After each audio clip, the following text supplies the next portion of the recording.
Hal-hal apa saja yang harus diperhatikan oleh mahasiswa yang ingin bekerja ya di kantor publik? Saya tidak bosan-bosan untuk memberitahu. Pertama itu adalah pemahaman dasar teknis ya, tentang standar akuntansi, standar audit ya, menguasai PSAKA, kemudian ISAK, kemudian standar audit seperti, SPAP atau ISA ya, atau SPKN mungkin juga perlu. Kemudian di bidang perpajakan, memahami dasar-dasar pajak di Indonesia, karena sering muncul dalam audit maupun jasa kantor publik lainnya, kita perlu mereview pajak. Kemudian juga harus memahami kaitan dengan aplikasi dan software, minimal familiar lah dengan software akuntansi, misalkan yang umum yang ada sekarang ya, dan juga memahami Excel atau yang sering dipakai seperti Pivot, Lookup, formula, dan lain-lainnya banyak itu. Kemudian juga keterampilan praktis juga harus dimiliki, analisis dan ketelitian itu juga penting ya.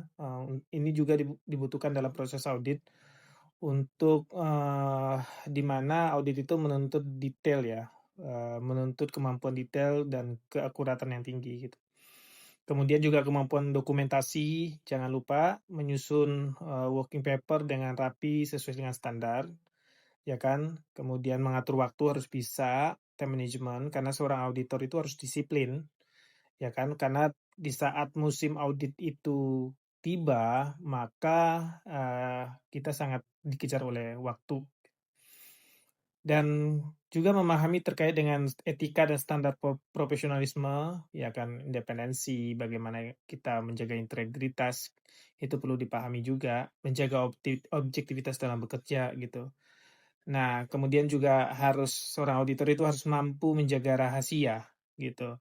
Jadi rekan-rekan bekerja nggak boleh menceritakan kasus kliennya di luar, kemudian di mana-mana tuh nggak boleh gitu.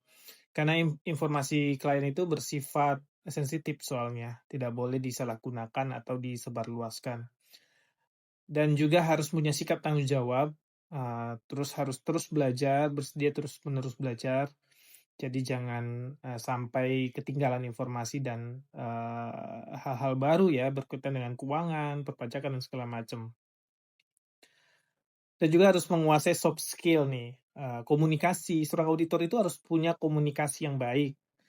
Karena kita akan, mampu menjelaskan ya, terutama dengan temuan audit dengan jelas, kepada klien, bahkan kita harus mampu mengkomunikasikan keinginan kita terhadap informasi dan data yang dimiliki oleh klien. Kemudian